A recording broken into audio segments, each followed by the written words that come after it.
Hi hello ಎಲ್ಲರಿಗೂ ನಮಸ್ಕಾರ. ಜ್ಯೋತಿ ಪಾಕಶಾಲೆಗೆ ತಮ್ಮೆಲ್ಲರಿಗೂ ಸ್ವಾಗತ. ನಾನು ಈ ದಿನ ಸಿಂಪಲ್ ಆದಂತಹ ಟೇಸ್ಟಿ ಆದಂತಹ ಹೆಸರುಬೇಳೆ ಕೋಡ್ಬಳೆ ಮಾಡುವ ವಿಧಾನ ತೋರಿಸ್ಕೊಡ್ತೇನೆ.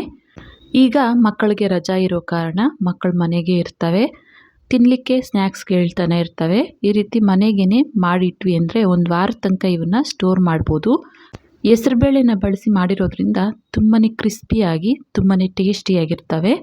ಬನ್ನಿ ಈ ಸ್ನ್ಯಾಕ್ಸ್ ರೆಸಿಪಿ ಮಾಡೋದು ಹೇಗೆ ಅಂತ ನೋಡೋಣ.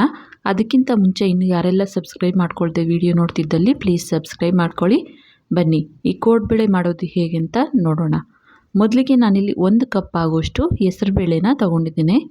ಇವನ್ನು ಒಂದು ಬಟ್ಲಿಗೆ ಹಾಕಿ ಚೆನ್ನಾಗಿ ಒಂದು 2 ಸರಿ ನೀಟಾಗಿ ತೊಳೆದು ತಗೊಬರ್ತೇನೆ. ಹೆಸರುಬೇಳೆನ ಒಂದು 2 ಸರಿ ತೊಳೆದು ಇದಕ್ಕೆ ನೀರನ್ನು ಹಾಕಿ 1 ಅವರ್ ಅಥವಾ 2 ಅವರ್ ಇವನ್ನು ನೆನೆಸಿಡಬೇಕಾಗುತ್ತೆ. ಮಿನಿಮಮ್ 1 ಅವರ್ ಆದರೂ ಇವನ್ನ ನೆನೆಸಿಡಬೇಕು. ನಂತರ ನಾನಿಲ್ಲಿ ಚಿಕ್ಕ ಮಿಕ್ಸಿ ಜಾರಿಗೆ ಒಂದು 5 ರಿಂದ 6 ಗುಂಟೂರು ಮೆಣಸಿನ್ಕಾಯಿನ ಹಾಕ್ಕೊಳ್ತಾ ಇದ್ದೇನೆ. ಹಾಗೆಯೇ ಒಂದು 3 ತುಂಡು ಆಗುವಷ್ಟು ಶುಂಠಿ, ನಂತರ ಒಂದು ಅರ್ಧ ಟೀ ಸ್ಪೂನ್ ಆಗುವಷ್ಟು ಜೀರಿಗೆನ ಹಾಕ್ಕೊಳ್ತೇನೆ.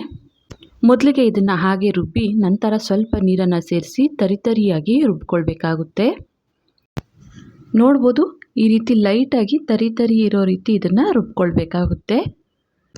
ನೋಡ್ಬೋದು ಕೋಡ್ಬಳೆಗೆ ಮಸಾಲೆ ರೆಡಿ ಆಯಿತು. ಇದನ್ನು ಸೈಡ್ಗೆ ಇಡ್ತೇನೆ. ನಂತರ ಗ್ಯಾಸ್ ಮೇಲೆ ಕಡಾಯಿನ ಇಟ್ಟು ಗ್ಯಾಸ್ ಹಚ್ಕೊಳ್ತೇನೆ.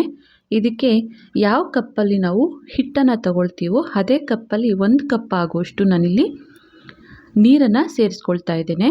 1 ಕಪ್ ಹಿಟ್ಟಿಗೆ 1 ಕಪ್ ಆಗುವಷ್ಟು ನೀರನ್ನು ಹಾಕ್ಕೊಳ್ಬೇಕಾಗುತ್ತೆ. ಸ್ವಲ್ಪ ಈ ರೀತಿ ನೀರು ಬಿಸಿ ಬಂದ ನಂತರ ಇದಕ್ಕೆ ನಾವು ರುಬ್ಕೊಂಡಿರುವಂತಹ ಮಸಾಲೆನ ಸೇರಿಸ್ಕೊಳ್ತೇನೆ. ಹಾಗೆಯೇ ರುಚಿಗೆ ತಕ್ಕಷ್ಟು ಉಪ್ಪನ್ನು ಸೇರಿಸ್ಕೊಳ್ತೇನೆ. ನಂತರ ಇದಕ್ಕೆ 1 ಟೇಬಲ್ ಸ್ಪೂನ್ ಆಗುವಷ್ಟು ತುಪ್ಪನ ಹಾಕ್ಕೊಳ್ತಾ ಇದ್ದೇನೆ. ತುಪ್ಪ ಅಥವಾ ಎಣ್ಣೆ, ತುಪ್ಪ ಹಾಕಿದ್ರೆ ಟೇಸ್ಟ್ ಇರುತ್ತೆ ಅಂತ ಅಷ್ಟೇ, ಯಾವ್ದು ಬೇಕಾದರೂ ನಾವು ಹಾಕ್ಕೊಳ್ಬೋದು. ತುಪ್ಪನ ಹಾಕಿ ಚೆನ್ನಾಗಿ ಇದನ್ನು ಮಿಕ್ಸ್ ಮಾಡಿ ಕುದಿಲಿಕ್ಕೆ ಬಿಡ್ತಾ ಇದ್ದೇನೆ. ನಂತರ ನಾನಿಲ್ಲಿ ನೆನೆಸಿಟ್ಟಂತಹ ಹೆಸರುಬೇಳೆ, ನಾನಿಲ್ಲಿ 1-1.5 ಅವರ್ ನೆನೆಸಿಟ್ಟಿದ್ದೆ. ಇವನ್ನು ಶೋಧಿಸ್ಕೊಳ್ತಾ ಇದ್ದೇನೆ. ಫುಲ್ ಡ್ರೈ ಮಾಡ್ಕೊಳ್ಬೇಕಾಗುತ್ತೆ, ತೇವಾಂಶ ಇರಬಾರ್ದು. ಈ ರೀತಿ ಶೋಧಿಸೋದ್ರಲ್ಲಿ ಇದನ್ನು ಶೋಧಿಸ್ಕೊಳ್ತೇನೆ. ನೋಡಿ, ನೀರು ಇಲ್ಲದೆ ಇರೋ ರೀತಿ, ತೇವಾಂಶ ಎಲ್ಲ ಡ್ರೈ ಆಗೋ ರೀತಿ ಇದನ್ನು ಹಾಗೆಯೇ ಬಿಡ್ತೇನೆ. ನೋಡ್ಬೋದು ಕಡಾಯಿಯಲ್ಲಿ ನೀರು ಸಹ ಚೆನ್ನಾಗಿ ಕುದಿ ಬಂದಿದ್ದಾವೆ. ಈಗ ಇದಕ್ಕೆ ಯಾವ ಕಪ್ಪಲ್ಲಿ ನೀರು ಹಾಕ್ಕೊಂಡಿದ್ವೋ ಅದೇ ಕಪ್ಪಲ್ಲಿ 1 ಕಪ್ ಆಗುವಷ್ಟು ಅಕ್ಕಿ ಹಿಟ್ಟನ್ನು ಹಾಕ್ಕೊಳ್ತಾ ಇದ್ದೇನೆ. ಸ್ವಲ್ಪನೇ ಹಿಟ್ಟನ್ನು ಸೇರಿಸ್ಕೊಳ್ತಾ ಕಲಿಸ್ಕೊಳ್ಬೇಕಾಗುತ್ತೆ. ಈ ರೀತಿ ಎಲ್ಲವನ್ನು ಹಾಕಿದ ನಂತರ ಗ್ಯಾಸನ್ನು ಆಫ್ ಮಾಡಿ ನಿಧಾನವಾಗಿ ಇದನ್ನು ಕಲಿಸ್ಕೊಳ್ಬೇಕು. ನಾವು ಹಾಕಿರುವಂತಹ ಮಸಾಲೆ ಈ ಅಕ್ಕಿ ಹಿಟ್ಟು ಎಲ್ಲ ಚೆನ್ನಾಗಿ ಮಿಕ್ಸ್ ಆಗೋ ರೀತಿ ಚೆನ್ನಾಗಿ ಮಿಕ್ಸ್ ಮಾಡಿ ಈಗ ಇದಕ್ಕೆ ಲಿಡ್ಡನ್ನು ಕ್ಲೋಸ್ ಮಾಡಿ ಇದನ್ನು ಒಂದು 5 ರಿಂದ 10 ನಿಮಿಷ ತಣ್ಣಗಾಗಲಿಕ್ಕೆ ಬಿಡ್ತೇನೆ. ನಾನಿಲ್ಲಿ ಒಂದು 8 ನಿಮಿಷ ಹಾಗೆಯೇ ಬಿಟ್ಟಿದ್ದೆ. ಲೈಟಾಗಿ ಬಿಸಿ ಇರುವಾಗಲೇ ಇದನ್ನು ನಾದ್ಕೊಳ್ಬೇಕಾಗುತ್ತೆ. ಲೈಟಾಗಿ ಬಿಸಿ ಇರುವಾಗ ಇದನ್ನು ಚೆನ್ನಾಗಿ ನಾದ್ಕೊಳ್ಬೇಕು. ಹಾಗಾಗಿ ಇದನ್ನು ನಾನಿಲ್ಲಿ ಒಂದು ಅಗಲವಾದ ತಟ್ಟೆಗೆ ಹಾಕಿ ಚೆನ್ನಾಗಿ ಇದನ್ನು ಮಿಕ್ಸ್ ಮಾಡ್ಕೊಳ್ಬೇಕಾಗುತ್ತೆ. ಹಿಟ್ಟು ಜಾಸ್ತಿ ಪುಡಿಯಾಗಿದೆ ಅನ್ನಿಸ್ಬೋದು, ಆದರೆ ನಾವು ನೀರು ಹಾಗೂ ಹಿಟ್ಟನ್ನು ಸಮ ಪ್ರಮಾಣದಲ್ಲಿ ತಗೊಂಡಿರೋದ್ರಿಂದ ಚೆನ್ನಾಗಿ ನಾದ್ಕೊಂಡ್ವಿ ಅಂದರೆ ಹಿಟ್ಟು ಚೆನ್ನಾಗಿ ಹೊಂದ್ಕೊಳ್ಳುತ್ತೆ. ಈ ರೀತಿಯಾಗಿ ಚೆನ್ನಾಗಿ ನಾದ್ಕೊಳ್ಬೇಕಾಗುತ್ತೆ. ಇದನ್ನು ನಾವು ಈ ಹಿಟ್ಟನ್ನು ಚೆನ್ನಾಗಿ ನಾದ್ಕೊಂಡಷ್ಟು ಕೋಡ್ಬಳೆ ಚೆನ್ನಾಗಿ ಬರ್ತವೆ. ನೋಡ್ಬೋದು ಈ ರೀತಿಯಾಗಿ ನಾದ್ಕೊಂಡಿದ್ದಾಯಿತು. 1 ಕಪ್ ಹಿಟ್ಟಿಗೆ 1 ಕಪ್ ನೀರು ಹಾಕ್ಕೊಂಡ್ರೆ ಸಮ ಪ್ರಮಾಣದಲ್ಲಿ ಹಿಟ್ಟು ರೆಡಿಯಾಗುತ್ತೆ. ಈಗ ಇದನ್ನು ಕೋಡ್ಬಳೆ ಮಾಡ್ಕೊಳ್ಳೋಣ. ಮೊದಲಿಗೆ ನಾನಿಲ್ಲಿ ಚಪಾತಿ ಮಣೆನ ತಗೊಂಡು ಚಿಕ್ಕ ಪೂರಿ ಸೈಜ್ಗಿಂತ ಹಿಟ್ಟು ಕಮ್ಮಿನೇ ತಗೊಳ್ಬೇಕಾಗುತ್ತೆ. ಈ ರೀತಿಯಾಗಿ ತಗೊಂಡು ರೌಂಡ್ ಶೇಪಲ್ಲಿ ಮಾಡಿ ಮೊದಲಿಗೆ ಈ ಚಪಾತಿ ಮಣೆ ಮೇಲೆ ನೆನೆಸಿಟ್ಟಂತಹ ಹೆಸರುಬೇಳೆ ಚೆನ್ನಾಗಿ ಡ್ರೈ ಆಗಿರುವಂಥ ನೀರು ಇಲ್ಲದೆ ಇರೋ ಹೆಸರುಬೇಳೆನ ಹಾಕಿ ಈ ರೀತಿಯಾಗಿ ರೋಲ್ ಮಾಡ್ಕೊಳ್ಬೇಕಾಗುತ್ತೆ. ಹಿಟ್ಟನ್ನು ಇಟ್ಟು ನೋಡಿ, ಈ ರೀತಿಯಾಗಿ ರೋಲ್ ಮಾಡಿ ಈ ರೀತಿಯಾಗಿ ಕೋಡ್ಬಳೆ ಶೇಪಲ್ಲಿ ಮಾಡ್ಕೊಳ್ಬೇಕು.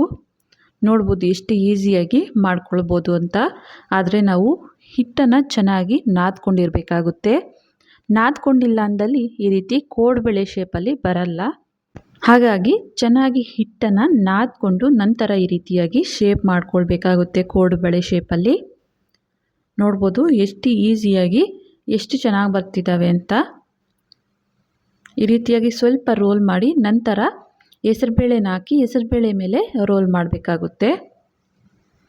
ಅಲ್ಲಲ್ಲಿ ಹೆಸರುಬೇಳೆ ಸಿಗ್ತಾ ಕ್ರಿಸ್ಪಿಯಾಗಿ ತುಂಬಾ ಟೇಸ್ಟಿಯಾಗಿರುತ್ತವೆ ಈ ಹೆಸರುಬೇಳೆ ಕೋಡುಬಳೆ. ನೋಡ್ಬೋದು ಎಷ್ಟು ಈಸಿಯಾಗಿ ಮಾಡ್ಕೊಳ್ಬೋದು ಅಂತ. ನಾನಿಲ್ಲಿ 1 ಸರಿ ಅಥವಾ 2 ಸರಿ ಎಣ್ಣೆಯಲ್ಲಿ ಫ್ರೈ ಮಾಡುವಷ್ಟು ರೆಡಿ ಮಾಡಿ ಇಟ್ಕೊಂಡಿದ್ದೇನೆ. ಎಣ್ಣೆನೂ ಸಹ ನಾನಿಲ್ಲಿ ಲೋ ಟು ಮೀಡಿಯಮ್ ಫ್ಲೇಮಲ್ಲಿ ಬಿಸಿ ಮಾಡಿಕೊಂಡಿದ್ದೆ. ಬಿಸಿಯಾದಂತಹ ಎಣ್ಣೆಗೆ ಈ ಕೋಡುಬಳೆನ ಹಾಕ್ಕೊಳ್ತಾ ಇದ್ದೇನೆ. ಚೆನ್ನಾಗಿ ಒಂದು ಕಡೆ ಫ್ರೈ ಆದ ನಂತರ ಟರ್ನ್ ಮಾಡ್ಕೊಳ್ತಾ 2 ಕಡೆ ಇವು ಗೋಲ್ಡನ್ ಬ್ರೌನ್ ಕಲರ್ ಬರೋವರೆಗೂ ಫ್ರೈ ಮಾಡ್ಕೊಳ್ಬೇಕಾಗುತ್ತೆ. ಜಾಸ್ತಿ ಫ್ರೈ ಮಾಡಲಿಕ್ಕೆ ಹೋಗಬಾರ್ದು. ಗೋಲ್ಡನ್ ಬ್ರೌನ್ ಕಲರ್ ಬಂದರೆ ಸಾಕಾಗುತ್ತೆ. ಹೆಸರುಬೇಳೆ ಸೀದೋಗ್ತವೆ. ನೋಡಿ ಇಷ್ಟು ಫ್ರೈ ಆದರೆ ಸಾಕು. ಇವನ್ನ ಒಂದು ಪ್ಲೇಟಿಗೆ ತೆಗೆದುಕೊಳ್ತೇನೆ. ಮಿಕ್ಕಂತಹ ರೆಡಿ ಮಾಡಿ ಇಟ್ಕೊಂಡಿರುವಂತಹ ಕೋಡುಬಳೆನ ಹಾಕ್ಕೊಳ್ತಾ ಇದ್ದೇನೆ. ಒಂದೇ ಸರಿ 1-2 ರಿಂದ 3 ಸರಿ ಆಗುವಷ್ಟು ರೆಡಿ ಮಾಡಿ ಇಟ್ಕೊಂಡ್ವಿ ಅಂದರೆ ಈಸಿಯಾಗಿ ಫ್ರೈ ಮಾಡ್ಕೊಳ್ಬೋದು. ನೋಡಿ ಇವು ಸಹ 2 ಕಡೆ ಟರ್ನ್ ಮಾಡ್ಕೊಳ್ತಾ ಗೋಲ್ಡನ್ ಬ್ರೌನ್ ಕಲರ್ ಬರೋವರೆಗೂ ಫ್ರೈ ಮಾಡ್ಕೊಳ್ತೇನೆ. ನೋಡ್ಬೋದು ಕೋಡುಬಳೆ ರೆಡಿ ಆಗಿದ್ದಾವೆ, ಫ್ರೈ ಆಗಿದ್ದಾವೆ. ಇವನ್ನ ಒಂದು ಪ್ಲೇಟಿಗೆ ತೆಗೆದುಕೊಳ್ತೇನೆ. ಇದೇ ರೀತಿಯಾಗಿ ಮಿಕ್ಕಂತಹ ಕೋಡುಬಳೆನ ನಾವು ಎಣ್ಣೆಯಲ್ಲಿ ಫ್ರೈ ಮಾಡ್ಕೊಳ್ಬೇಕಾಗುತ್ತೆ. ಇನ್ನು ಯಾರೆಲ್ಲ ಸಬ್ಸ್ಕ್ರೈಬ್ ಮಾಡ್ಕೊಳ್ದೆ ವಿಡಿಯೋ ನೋಡ್ತಿದ್ದಲ್ಲಿ ಪ್ಲೀಸ್ ಸಬ್ಸ್ಕ್ರೈಬ್ ಮಾಡ್ಕೊಳ್ಳಿ. ಬೆಲ್ ಐಕಾನ್ ಮೇಲೆ ಕ್ಲಿಕ್ ಮಾಡಿ ಆಲ್ ಅನ್ನೋ ಆಪ್ಷನ್ನ ಆನ್ ಮಾಡ್ಕೊಳ್ಳಿ. ನಾನು ಯಾವುದೇ ಹೊಸ ವಿಡಿಯೋ ಅಪ್ಲೋಡ್ ಮಾಡಿದ್ರೂ ನಿಮಗೆ ನೋಟಿಫಿಕೇಷನ್ ಬರುತ್ತೆ. ನೋಡ್ಬೋದು ಹೆಸರುಬೇಳೆ ಕೋಡುಬಳೆ ರೆಡಿಯಾಗಿದೆ. ಇವನ್ನ ಒಂದು ಪ್ಲೇಟಿಗೆ ಸರ್ವ್ ಮಾಡ್ತೇನೆ. ನೋಡಿದ್ರಲ್ಲ ತುಂಬಾ ಸಿಂಪಲ್ಲಾಗಿ ಟೇಸ್ಟಿಯಾದಂತಹ ಹೆಸರುಬೇಳೆ ಕೋಡುಬಳೆ ಮಾಡುವ ವಿಧಾನ. ತುಂಬಾ ಕ್ರಿಸ್ಪಿಯಾಗಿ ತುಂಬಾ ಟೇಸ್ಟಿಯಾಗಿರ್ತವೆ. ನೀವು ಒಮ್ಮೆ ತಪ್ಪದೆ ಈ ರೀತಿ ಟ್ರೈ ಮಾಡಿ. ಈ ರೆಸಿಪಿ ನಿಮಗೆ ಇಷ್ಟ ಆಗಿದೆ ಅಂದ್ಕೊಳ್ತೇನೆ. ಇಷ್ಟ ಆದಲ್ಲಿ ಈ ವಿಡಿಯೋಗೊಂದು ಲೈಕ್ ಮಾಡಿ.